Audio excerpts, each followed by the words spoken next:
Hello friends, how are you? They already bathed today in a new video. I'm going to give you a mini summary of an anime that has raised a lot of dust in this spring 2025 season. Without further ado, let's begin. Summary of the first chapter of the anime Gentoushou. The story of the anime will take us to the Edo period on a rainy night. The father of our protagonists is somewhat aggressive with our protagonist's sister, little Susune, that without doing anything, you will take her away. Towards a small warehouse while our protagonist, Ginta, can do absolutely nothing. This causes little Suzune to decide to run away. Ginta manages to realize. With this we see something curious, that Suzune has a rather unusual eye, but that will make sense later. Sister Cinder backs up, tells her ball to go home. Ginta is not there to take her again, but to go together, although the rain and the cold don't go very far. It makes them seek refuge in a ruined sanctuary, to the point of almost freezing to death. They are saved by a samurai passing by. The samurai decides to take them to his village, a village built to house katana blacksmiths.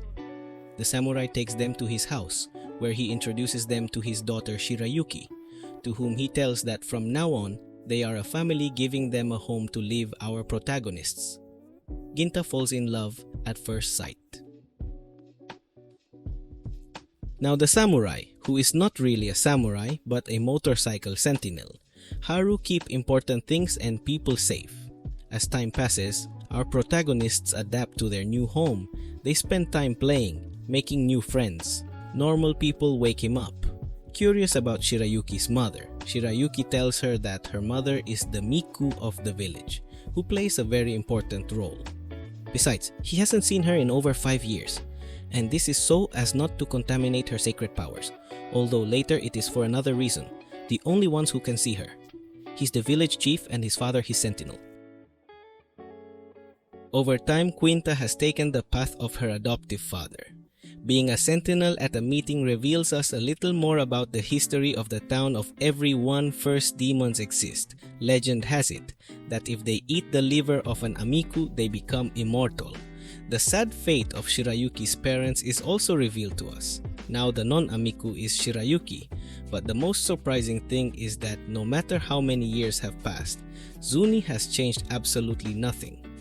She still has her same little girl look. Behind the scenes appear the first demons who curiously have red eyes. These demons have a target in mind and it's not Shirayuki.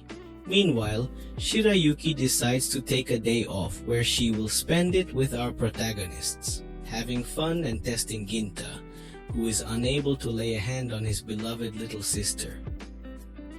And why not go out and see the town? So many years have passed that the people in the village and Shirayuki's friends don't even recognize her. Anyway, to all this supposed day off has a reason, and Shirayuki is going to get married, since the village chief has put pressure on him to have a successor. The demons are becoming more and more active, and before the same thing happens to her that happened to her mother, they want to ensure an offspring to have Miku's next. The village chief mentions that she can only marry her son, the second sentinel of Shirayuki, since Ginta, not exact, although he is the strongest, was not born in everyone. It does not meet that requirement. Shirayuki not only tells her that she is going to get married, but she also declares to our protagonist and proposes to run away and live happily together. Although Shirayuki already knows the answer, both she and Ginta are incapable of doing tremendous madness. Both have accepted from a young age the path they chose, regardless of the fate and pain that this brings, a love reciprocated for both, but which can never be. The suffering is just beginning. The demons' plan is set in motion in an urgent meeting.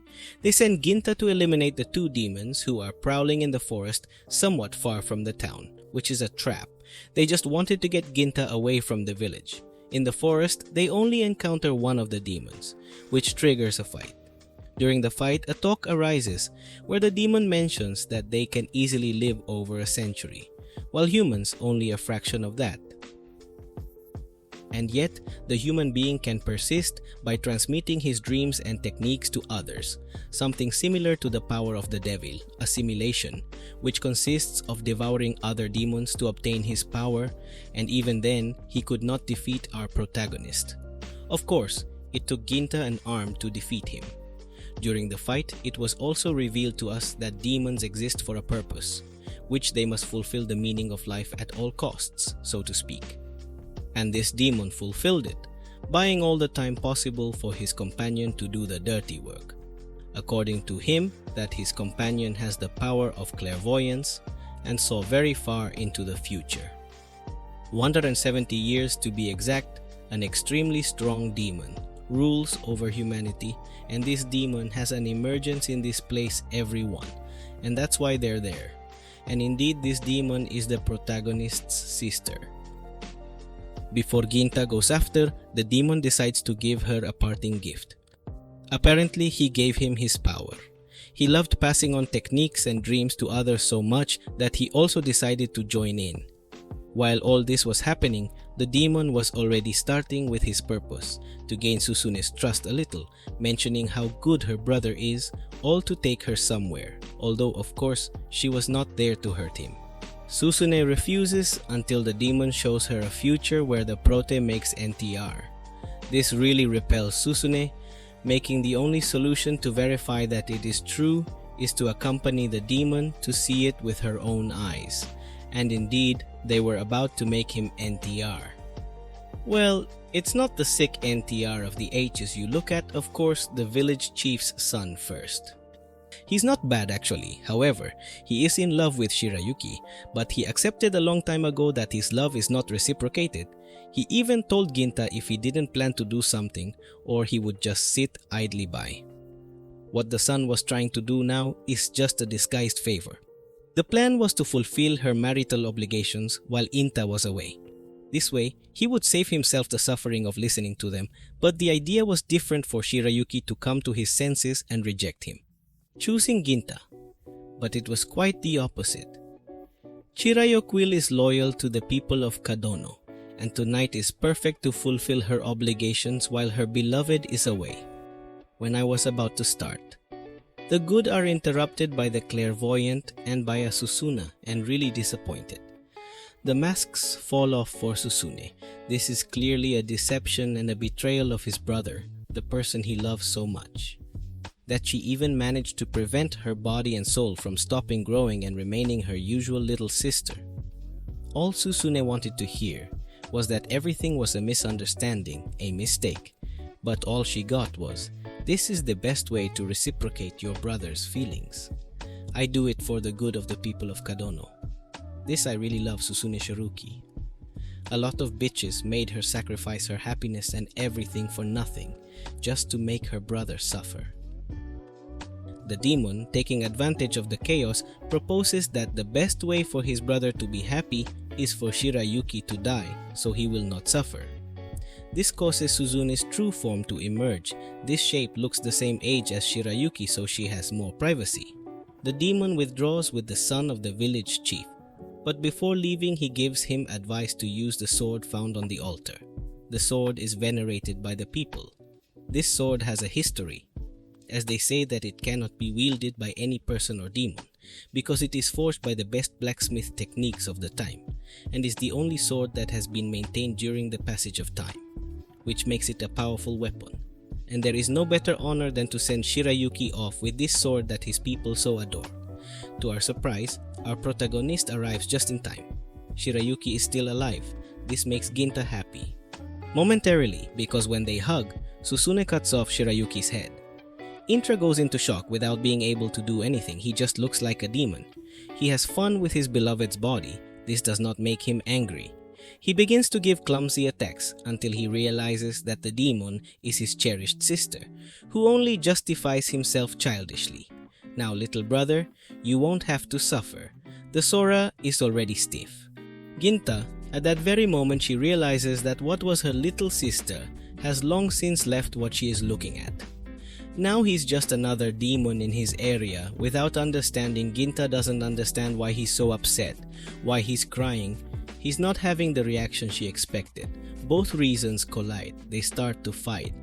The difference is clear. His zone has no chance against Ginta. Less now that Ginta is a demon or semi-demon. It can change its anatomy to become grotesque. Hunter remembers the past.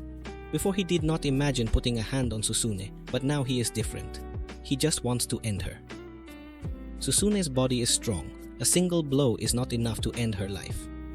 Hinta, when he was about to give the grace shot for his bad luck, Clara Evidente intervenes like this, avoiding Susune's death. With the last words, the demon says to hurry up and leave. But first, Susune takes a souvenir, Shirayuki's little head. At that moment, Susune only feels hatred. Before you left, you told our protagonist that he's going to destroy everything, and before the end he's going to give her one last visit, so you better remember her. With this, the clairvoyant has finally fulfilled her purpose, ensuring the future of her brothers. Demons will not end up as mere myths of yesteryear. What a night the town of Kadono had. There was so much destruction, its town on fire and its Miko deceased. The next day, Ginta is clear about the birth of her purpose to have her sister. Before leaving, he is stopped by the village chief. The boss just wants to make sure that Ginta has not lost his sanity now that he is a demon, so that he can give him the legendary village sword. Now that Ginta embarks on a new path, he will need that sword, although of course the protagonist refuses to accept it. He knows how valuable the sword is. The boss tells him not to worry because Itsukijime's lineage has ended, that is, the blood to which Shirayuki Yarai belonged. The sword would only accumulate dust. Hinta would make more use of it. As is tradition, the owner of Yarai must add the Knight Exchange to his name. Hinta's new name is now Inya. The boss also asks for forgiveness. It was not necessary to have been born there to marry Shirayuki the Mikura of the town. Even he, knowing that they loved each other, intervened so that his son was happy. Since he knew that his son also felt something for Shirayuki, everything was his fault. Ninja, without saying anything, with a face of peace, leaves to spy on his sin. The village chief said he would create a sanctuary in the name of our prota, and this is how Ginta leaves towards her new purpose, to stop her sister. Well friends, that's all for today. You found the anime quite interesting with a rather striking start. Anyway, don't forget to subscribe and leave your like. I'm Chris, the Otaku, and I say goodbye.